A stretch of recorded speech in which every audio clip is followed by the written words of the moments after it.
영화 왕가나 프린세스 다이어리, 내 남자친구는 왕자님 등 신데렐라 스토리는 소녀들의 로망일 수 있습니다. 그러나 현실에서는 모든 왕비나 공주가 동화 속 같은 삶을 사는 것은 아닙니다. 왕실 공주로 태어나거나 혹은 왕자와 결혼해 행복한 삶을 꿈꾸지만 불행과 우울감 속에 살다간 4명의 공주와 왕비의 삶을 조명해봅니다. 최근 아랍의 한 왕비가 왕궁을 탈출했습니다.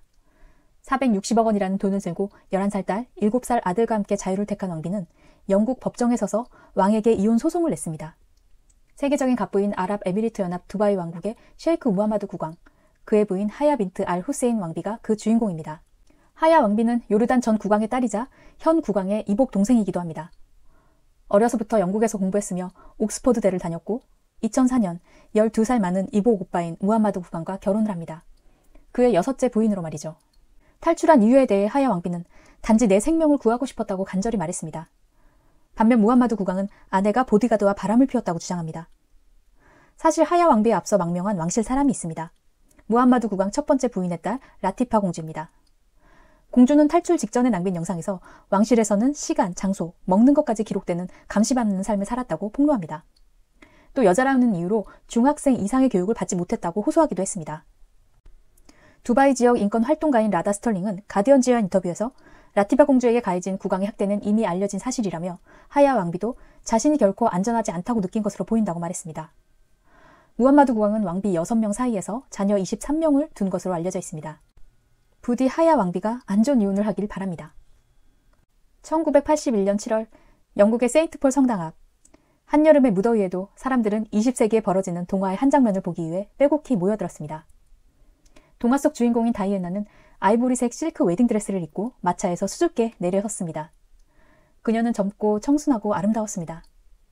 다이애나 스펜서와 찰스 왕세자의 결혼식에 대해 언론은 세계의 결혼식이라고 대서특필했지만 다이애나에게는 그 결혼식이 불행의 서막이었습니다.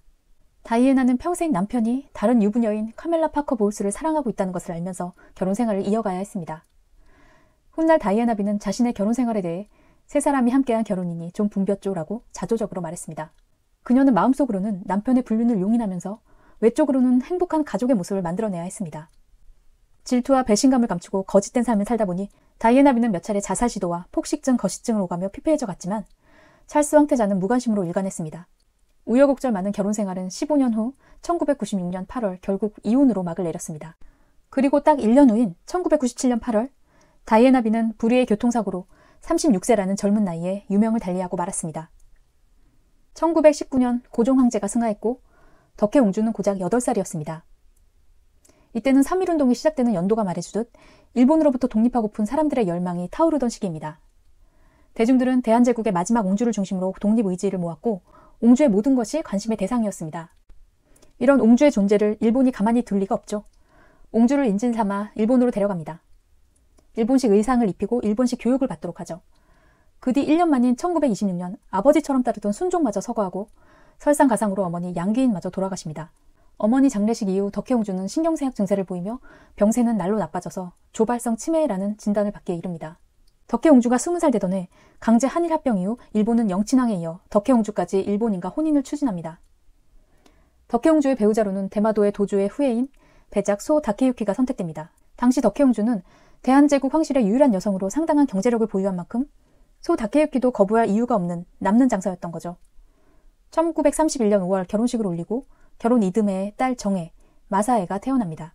딸 출산 이후 위안을 찾으려던 덕혜옹주였지만 정략 결혼한 남편은 아내에게 관심이 없었습니다. 홀로 낯선 땅에 의지할 걸 없이 남겨진 덕혜옹주의 가슴속 응어리로 심신은 피폐해질 대로 피폐해졌고 심신미약을 넘어 조현병 증상까지 나타나기 시작합니다. 결국 1945년 일본 패망 이후 다케유키는 백작지위를 잃고 경제적 어려움을 겪자 덕혜옹주를 도쿄 도립 마츠자와 정신병원에 입원시킵니다. 그리고 일방적으로 이혼을 선언하고 일본 여자와 재혼을 하죠. 덕혜옹주는 정신병원에서 다량의 브로마칼륨을 처방받고 조현병 치료에 근거가 없는 고통스러운 감전 치료를 수년 동안 받았습니다. 덕혜옹주는 결국 38년 만인 1962년 51세가 돼서야 고국으로 돌아올 수 있었습니다. 영국 엘리자베스 여왕의 여동생 마거렛 공주는 여러모로 언니와 달랐습니다. 왕위에 대한 책임감으로 조용하고 엄숙한 언니와 달리 자유분방하고 사교적이라 항상 모든 사람들의 관심과 사랑을 받았습니다. 또한 굉장한 미녀였죠. 영국 왕실에서 가장 아름다운 공주라고 칭송받기도 했으니까요. 언니인 엘리자베스가 필립 공과 혼인하자 마거릿은 막 17세가 되고 본격적으로 사교계에 진출하며 화려한 생활을 시작합니다. 사교계 생활 중 마거릿은 사랑에 빠지고 맙니다. 상대는 조지 6세의 시종 무관이던 피터 타운센드 공군 대령이었습니다. 마거릿은 그와 약혼을 결심하지만 문제는 그가 16세 연상에다가 이혼남이었다는 겁니다. 왕실과 성공회는 그의 약혼을 반대하죠.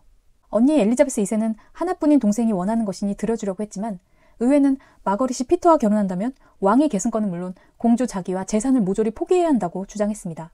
당시 영국 총리였던 윈스턴 처칠은 피터를 아예 벨기에 무관으로 2년 동안 보내버렸습니다. 세기의 로맨스는 끝이 났습니다. 마거릿은 결국 결혼을 포기한 거죠. 이후 그녀는 짧은 연애만 끊임없이 하고 좀처럼 결혼 소식이 들리지 않았습니다. 이러다 마거릿 공주가 평생 독신으로 사는 것이 아니냐는 풍문이 돌기 시작했습니다. 그러던 어느 날 첫사랑 피터가 25세 연하의 벨기에 여성과 재혼한다는 소식이 들립니다. 마거릿은 큰 충격을 받고 약 한 달 만에 자신도 약혼을 선언합니다. 당시 사귀고 있던 왕실 사진사 안토니 암스트롱 존스와 말이죠. 그러나 두 사람의 성급한 결혼은 신혼 초부터 불안정했습니다. 남편 안토니는 양성의 성향이 다분했고 결혼 전부터 연애 관계가 복잡했죠. 불같은 성격의 마거릿도 그의 사생활을 결코 참지 않았습니다. 결혼한 지 5년 만에 두 사람 사이는 거의 남남이 되어버립니다. 마거릿도 보란듯이 맞바람을 시작하며 여러 사람들과 불륜을 저지르기 시작합니다. 마거릿의 열애 현장은 파파라치 먹잇감이 되기 시작합니다. 보도 이후 마거릿에게 비난이 쏟아졌고 결국 결혼 18년 만인 1987년 두 사람은 이혼 발표를 합니다. 그녀의 이혼은 헨리 8세 이후 영국 왕실에서 처음 있는 일이었습니다. 이후 돌싱이 된 마거릿은 믹 제거부터 갱단 두모까지 방황하듯 숱한 스캔들을 몰고 다니며 왕실의 문제인물로 거듭납니다. 그러다 12년 뒤 첫사랑 피터와 재회하기도 했는데요. 당시 79세였던 피터는 거동이 불편해진 노인이었지만 마거릿은 그를 보고 자신의 절친이자 시녀였던 남자 부인에게 하나도 변하지 않았다고 말했다고 합니다. 마거릿이 진정으로 사랑했던 이는 끝내 이루지 못한 첫사랑 피터였던 것입니다.